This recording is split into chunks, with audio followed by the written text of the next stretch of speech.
Hello again, Maria from Sweden is back. I figured I couldn't just leave you with problems regarding playgrounds. I also think we need to look at some solutions. Or in case you as an occupational therapist get a question, so how should we do this? How should we go about building accessible playgrounds? I think this is an important part also. It's much easier to find playgrounds that are not accessible, at least in Sweden, than accessible ones. But how do I want them to build an accessible playground? Well, there was a landscape architect that worked with universal design that I really liked her way of saying that everything may not be physically accessible to all, but everything should be socially available on a playground. And I think that is the big thing to do. You need to look at playgrounds from a perspective that it's a social meeting place. A place to meet, a place to be with friends. So I was going to take you through universal design. I don't know if you're familiar with it. It has 7 principles. There is also a foundation in the United States called PlayCore, and they also talk about building playgrounds from the concept of universal design, but they have a little different wording for it. They talk about being fair, being included, whereas you will see on my slides, the principles are, as I said, universal design. They also mean that they could be for any kind of place. This is how you build homes, how you make products and everything. But I try to apply this to playgrounds. And I should say it's not always easy, but it would be, I think, something well worth considering if we are ever to be able to build playgrounds that are accessible. The first principle, the principle according to universal design, is equitable use, according to PlayCore, to be fair. Of course, the ground cover is very important, but it's also important that, for example, to have different ways to reach play equipment. For the first picture, you can see that there are stairs going up to the slide, but also more of a ramp, and there can also be a path further away that you can't see. There are studies that show that the highest point in a playground is where children like to meet. So, in some playgrounds, the highest point, it's very important that this place it's accessible. How you get there might differ. You might get there by a stairs or by a rope or by a path. But when you get to the highest point, it should be a meeting place. It should be enough space for several children to meet.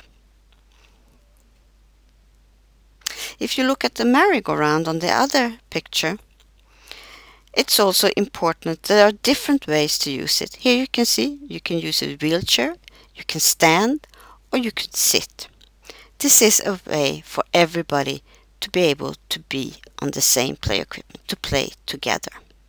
So regardless of abilities, you can do this. You can do the same activity. Principle 2. PlayCore's be included. Universal design says flexibility in use, and that the design accommodates a wide range of individual preferences and abilities.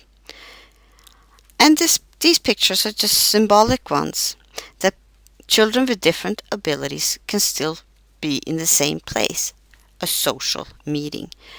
The swings can be designed differently. If you have problems sitting up, you need another type of swing, but it could be next to another swing. Or this is just a little one, the swing where many children can sit together.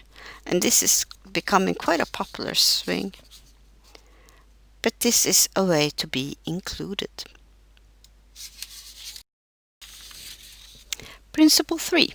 Be smart, or simple and intuitive use. The use of the design is easy to understand, regardless of the user's experience, knowledge, language skill, or current concentration level. The first picture, you can see that it's important for the children to understand how to use the equipment. And I spoke to some children with disabilities that said they wished that they had an occupational therapist that would help them to practice on their playground in the school or close to their house, because they were afraid to try out to be there when there were other children there, since they didn't quite know how to use the equipment. And if you look at the other picture, you can see the picture to the right, that it is not always that easy to understand how to use a play equipment. And this was one example of a playground where the child did not know how to use the playground and would have liked the occupational therapist to help. Principle number 4, be independent, or perceptible information. The design communicates necessary information effectively to the user, regardless of ambient conditions or the user's sensory abilities. Can the user understand the information? The color is a good way to express information as long as it's not too much. For example, the red could mean danger, and it's also important that stairs and changes in levels are clearly marked, especially for children with impaired vision. But too much color can be very difficult for children with attention deficits, for example, children with ADHD. So here you can see that this is quite complex, so maybe not too much. Principle number 5, to be safe, or a tolerance for error. The design is to minimize hazards and the adverse consequences of accidental or unintended actions. And of course, children should be safe on playgrounds, but sometimes the safety aspects take over the possibility to have different activities. So they need to be safe, but still a challenge for children. The example in this case, I've taken a slide that you could see.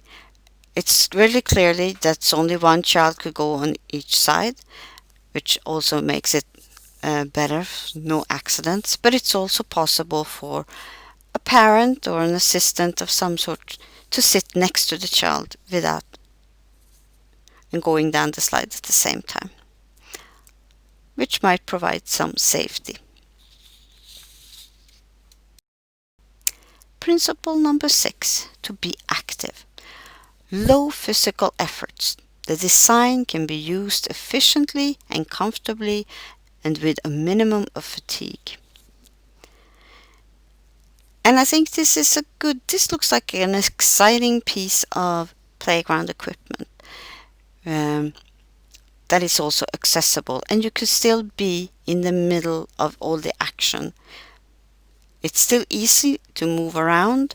It doesn't require a lot of climbing or anything like that, but it seems like a good place to be, even if you don't have a lot of physical strength. And then principle number 7, be comfortable, or that size and space for approach and use. Appropriate size and space is provided for approach, reach, manipulation, and use, regardless of user's body size, posture, or mobility. And I think this is actually a playground in Sweden that was made to be accessible. And in this house there's enough room for a person that uses a wheelchair and to also have perhaps an assistant with them. So to have equipment that's big enough that can fit a wheelchair or other assistive devices is important.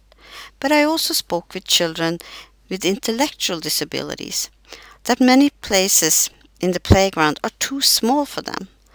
since they might be a little bit older than many of the other children in the play that play there.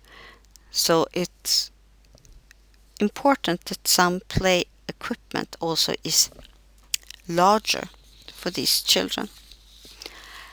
So this is just a few examples. I hope that you can find more. I also would love some pictures of good examples of accessible playgrounds. And I think there's so much you can do here, and it's only your imagination that stops you. But you also need the knowledge to know